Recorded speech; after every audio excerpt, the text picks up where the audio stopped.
नमस्कार दोस्तों, प्रस्तुत है हमारी आज की कहानी। ये कहानी आधारित है उन लोगों पर जो लोग भाग्य के भरोसे बैठे रहते हैं, जिनका ये मानना है कि जो किस्मत में लिखा है वो तो मिल ही जाएगा।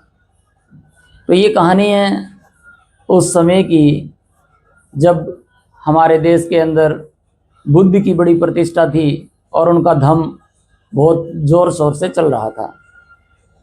तो बुद्ध की शिक्षाएं पूरे विश्व में फैल रही थी।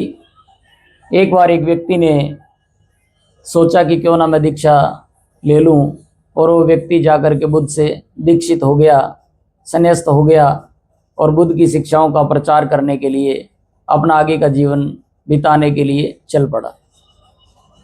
लेकिन जैसा कि हम सब के साथ होता है, पुराने विचार भी साथ ही साथ चलते रहते हैं और संगति का भी बड़ा असर पड़ता है।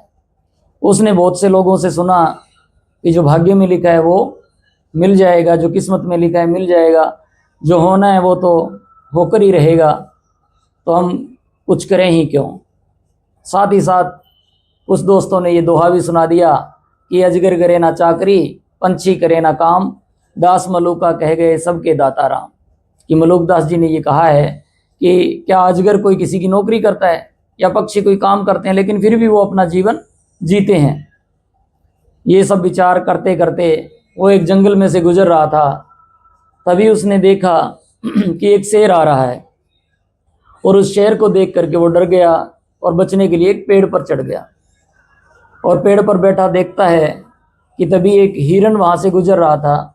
शेर ने उस हिरन का शिकार किया, अपना पेट भरा, उसका मांस खाया और वहाँ से चला गया। जब शेर वहाँ से चलता बना तो वो क्या देखता है कि वहीं से जंगल से दूसरे कोने से एक लोमड़ी आई और बचा हुआ मांस खाने लगी। वो भी अपना पेट भर के वहाँ से चली गई। अब तो उसके मन में ये बात बिल्कुल फिट बैठ गई कि देखो किस प्रकार लोमड़ी का पेट भर गया, उसने तो कुछ नहीं किया, शिकार तो शेर ने किया, और जो बचा उससे लोमड़ी अपना पेट भर के चली गई। यानी ये बात बिल्कुल सच है कि अजगर करे ना चाकरी, पंछी करे ना काम, दास मलूका कह गए सबके दाता राम। और वो भी इस थ्योरी के ऊपर पेड़ से नीचे उतरा और निष्क्रिय रूप से जीवन जीने लगा, कुछ करता नहीं था। और धीरे धीरे वो बीमार होने लगा। जब बीमार हो गया तो बुद्ध के अन्य शिष्यों के पास, जो भिक्षु थे, उनके पास ये बात पहुंची कि इस प्रकार से जो एक नया भिक्षु बना था वो बीमार चल रहा है।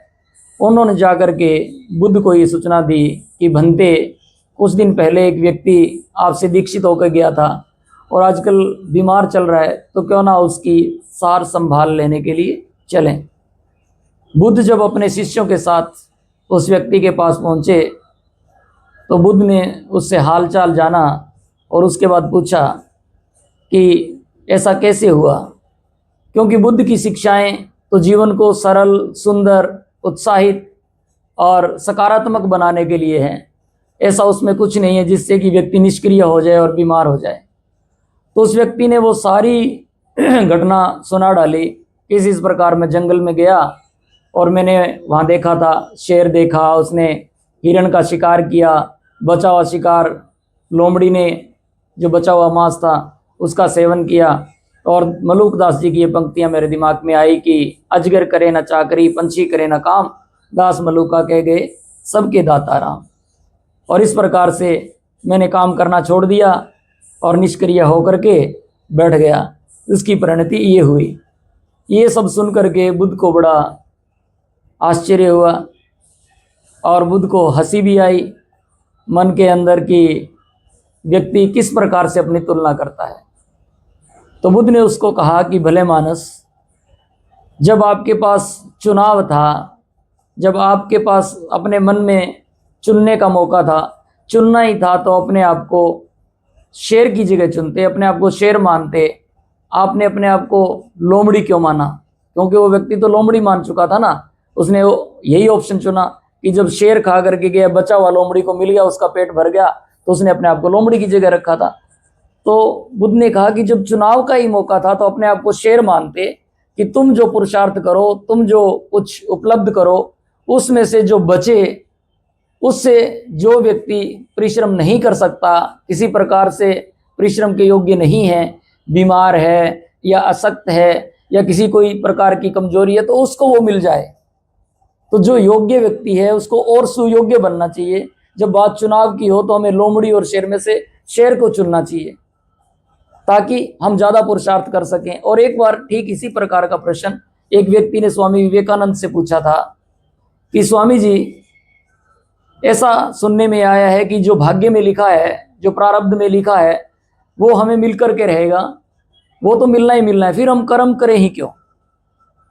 यानी फिर कर्म क्यों करने को कहा जाता है? जो भाग्य में लिखा है वो तो मिलना ही है। तो इसके ऊपर स्वामी विवेकानंद ने बहुत ही अच्छा जवाब दिया कि क्या पता भाग्य में ऐसा लिखा हो कि ऐसा करने से ये फलीभूत होगा, ऐसा करने से ये मिलेगा। क्योंकि हम इतना तो जानते हैं कि भाग्य में लिखा मिलेगा, लेकिन उससे पीछे क्या है कि किस प्रकार मिलेगा, इसकी कोशिश नहीं करते। तो थ्योरी ऑफ कर्म, जो कर्मण्येवाधिकारस्ते मा फलेषु कदाचन, आप सभी जानते हैं, इस बात को डिटेल में बताने की जरूरत नहीं है। तो चुनाव आपका है, जब भी मौका है अपने आप को बेहतरीन चीज को चुनने के लिए तैयार करें, योग्यता से सुयोग्यता तक पहुंचें।